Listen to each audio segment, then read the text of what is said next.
Bagaimana KPK mengungkap kasus suap pengadaan CCTV dan jaringan internet proyek Bandung Smart City telah tergabung di Sapa Indonesia Malam Kepala Bagian Pemberitaan KPK Ali Fikri. Selamat malam Mas Ali. Selamat malam Mbak Priska. Mas Ali, jadi sebenarnya sejak kapan kasus pengadaan CCTV dan internet Bandung Smart City ini dapat atensi dari KPK? Dari laporan masyarakat atau seperti apa? Iya betul Mbak Priska. Jadi kami pastikan ini berasal dari laporan masyarakat yang kami dalami ya, kami verifikasi, kami telaah dan kemudian kami analisis begitu. Dan perlu juga menjadi pemahaman bersama, tentu setiap kegiatan tangkap tangan itu tidak sehari 2 hari ya. Ini proses panjang yang terus kami lakukan terkait dengan analisis dan juga memakai strategi-strategi berdasarkan pengalaman yang KPK lakukan di dalam mengungkap sebuah kasus ya. Sebagaimana kita tahu misalnya dengan menggunakan kode-kode tertentu ini kan perlu pengalaman dan juga analisis ketika kemudian harus menindaklanjuti pembicaraan ataupun percakapan ataupun informasi yang kemudian kami peroleh di lapangan ketika tangkap tangan itu dilakukan begitu Mbak Priska. Nah, kalau pelibatan pihak swasta di kasus ini seperti apa? Ada CEO PT Sivo, ada PT SMA yang terlibat di sana. Perannya seperti apa terhadap Wali Kota Bandung Yana Mulyana ini? Iya, karena ini adalah suap menyuap, tentu para swasta ini sebagai pemberi suap ya, Pak Friska. Karena dalam proyek pengadaan CCTV dan jaringan internet ini kan tentu kemudian dilakukan oleh pihak swasta begitu, Ya, melalui pengadaan barang dan jasa begitu ya. ya. Sekalipun kemudian yang menarik kan ini sudah e-katalog, artinya sudah melalui digitalisasi sebenarnya ya. Tetapi ternyata ada dugaan seperti ini, ada dugaan korupsi seperti ini, saya kira ini hal menarik yang sekaligus menjadi tantangan bagi kami untuk upaya pencegahan tata kelola di pengadaan barang dan jasa di pemerintahan daerah begitu ya. Hmm. Karena tentu fokus KPK sebenarnya di sana memperbaiki tata kelola pengadaan barang dan jasa dengan digitalisasi. Namun sekali lagi ternyata juga bisa diakali begitu ya Ya. dengan Nah, penunjukan pihak tertentu. mengakalinya dari mana, Mas Ali? Ya, ini kalau kita mengacu pada kasus yang di Kepulauan Meranti, ternyata kemudian kami banyak mendapatkan informasi ya setelah pada proses penyidikan.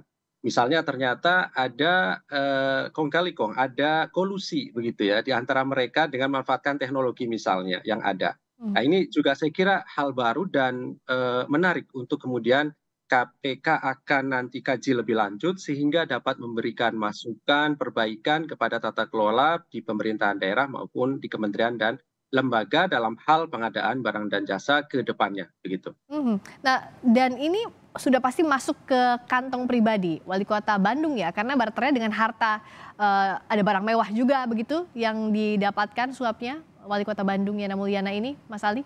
Betul, Mbak Priska. Jadi ada beberapa hal selain uang tunai, uang dalam bentuk rupiah maupun mata uang asing, juga kemudian kan dibelanjakan sepatu kemarin yang merek LV ya, yang Mhm. kemudian kami juga ketika kegiatan tangkap tangan memperoleh atau mendapatkan barang tersebut sehingga kami sita sebagai barang bukti. Di samping kemudian juga kemarin sudah disampaikan mendapatkan fasilitas untuk ke Thailand misalnya dengan biaya dari salah satu vendor yang mengerjakan proyek tersebut. Tentu ini kan hal yang dilarang ya Ya, ketika kemudian harus ke luar negeri dengan tujuan apapun, apakah itu jalan-jalan ataupun dalam rangka studi banding misalnya, ya. tentu sudah dibiayai dari pemerintahan daerah itu sendiri, bukan dari pihak vendor itu sendiri, karena ini tentu akan ada konflik of interest gitu ya. Jadi ada kepentingan di dalam pengadaan misalnya seperti itu. Ini kan bagian dari kelemahan tata kelola pemerintahan saya kira begitu. Bagian meloloskan proyek itu ya, Mas Ali ya. Mungkin Ya, betul. e-katalog prosesnya, tapi lobi-lobi di belakang layarnya masih jalan juga ya, di situ celahnya?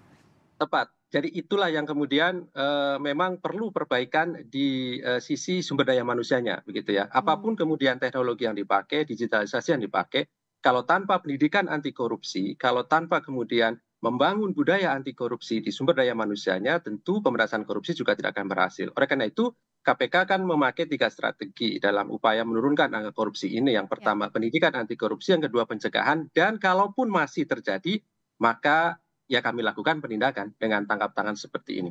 Ngomong-ngomong OTT, ada kode yang diungkap KPK ini kayaknya jamak ya, bukan hanya kasusnya Yana Mulyana saja begitu, nganter Musangking misalnya. Nah ini boleh cerita lebih dalam soal ini, yang akhirnya kode ini mengungkap adanya OTT terhadap Yana Mulyana? Iya, Mbak Friska, betul. Di beberapa kesempatan, ketika KPK melakukan tangkap tangan itu kan banyak kode-kode yang digunakan ya. Yang fenomenal saya kira, apel Washington misalnya Ya, dulu ya, sempat rame itu. Kemudian, banyak kode-kode, bandeng presto ataupun, gula teh dan sebagainya banyak sekali dan itu kan butuh analisis ya. Ketika kemudian ada kalimat-kalimat yang keluar di dalam informasi yang kami peroleh, maka dibutuhkan pengalaman dan analisis di sana. Apakah ini benar barang yang kemudian itu diantar, katakanlah kalau tadi apel Washington, apakah betul apel Washington? Kalau kemudian barang Musangking. tadi Mhm, Musangking, apakah betul itu durian misalnya? Nah, mhm. ini butuh analisis ketika kemudian harus, mengamankan para pihak ini ketika transaksi itu, gitu ya. Nah, oleh karena itu tentu sekali lagi tangkap tangan itu sebenarnya, pekerjaan yang tidak mudah begitu Ya. ya. Sekalipun ada beberapa pihak yang mengatakan itu kan pekerjaan yang mudah sehingga KPK seolah-olah supaya dianggap kerja. Ini saya kira pernyataan yang, keliru begitu Jadi ya. kode-kode tadi misalnya Mas Ali nggak serta-merta bisa lolos OTT juga ya, walaupun sudah disamarkan dengan Musangking misalnya, disangkanya mungkin oleh-oleh gitu, tapi KPK bisa tahu itu. Iya, ya ini nih yang butuh kemudian pengalaman begitu ya, Mbak Karena Rizka, di dalam berulang misalnya Mas menganalisis. Ali jadi mencurigai itu salah satunya? Iya, ketika kemudian ada informasi-informasi yang dengan kode-kode itu, ketika kemudian analisisnya kita lemah, maka tentu kan, kita tidak akan mendapatkan bahwa yang dimaknai barang yang kemudian disebutkan itu adalah uang misalnya, kan begitu ya. Mhm. Ini Ya. ya butuh kemudian, saling mengkaitkan satu data, satu informasi, satu dengan yang lain dan kemudian kesimpulan bahwa itu bukan barang yang dimaksud di dalam, informasi yang kami peroleh misalnya seperti itu. Sehingga ketika kemudian kami tangkap, ternyata berupa uang begitu. Nah ini di beberapa, tangkap tangan yang KPK Ya. lakukan, ya memakai kode-kode seperti itu ya. Bahkan ada teman jurnalis yang kemudian menyusun sebuah buku, kode-kode terkait dengan, ini begitu ya. Ya. Banyak sekali di sana yang kemudian kita bisa diketahui, ya sekalipun kemudian ternyata kan hari ini masih aja digunakan kode-kode itu ya. Betul. Artinya memang, sesuatu yang, menjadi tantangan bagi kita semua di dalam upaya pemberantasan korupsi, sekalipun kemudian memakai kode-kode tertentu, bagi penegak hukum, bagi kami tentu itu tetap, bisa kemudian, kita lakukan penindakan begitu.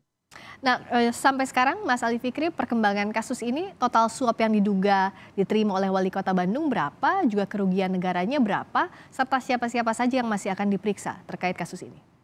Iya, untuk total penerimaan itu kan sebenarnya 900, juta lebih ya, tetapi, kemarin juga sudah kami sampaikan, tentu kami masih banyak memiliki data dan informasi untuk dikembangkan lebih lanjut, karena dugaannya kemudian tidak hanya penerimaan para proyek, CCTV dan jaringan internet ini begitu ya, tetapi ada penerimaan-penerimaan lainnya. Maka kami nanti akan dalami ke sana begitu ya, Mbak Baik, Friska. Apakah kemudian juga juga menetapkan dengan pasal lain misalnya ya. dugaan gratifikasi 12B, bahkan kemudian tindak pidana pencucian uang tentu itu yang kemudian nanti kami akan tuju ke sana. Adapun kemudian, langkah berikutnya tentu, karena ini baru 1 hari, maka strategi yang kemudian kami gunakan tentu pengumpulan alat bukti lebih dahulu ke depan untuk beberapa hari dan pasti nanti kami akan informasikan kepada masyarakat melalui teman-teman media, apa yang kemudian kami lakukan di dalam upaya-upaya, tersebut. Tetapi yang pasti bahwa kami tidak akan pernah berhenti pada satu titik informasi dan data sampai hari ini, karena maksimal 4 bulan ke depan kami pasti akan dalami lebih lanjut dugaan korupsi, yang melibatkan Wali Kota Bandung dan kawan-kawan ini. Jadi masih dikembangkan penyidikan terhadap kasus suap Wali Kota Bandung Yana Mulyana oleh KPK. Terima kasih atas waktunya Mas Ali Fikri, Kepala Bagian Pemberitaan KPK telah bergabung di Sapa Indonesia Malam. Terima kasih, selamat malam. Selamat malam, Mbak Rizka.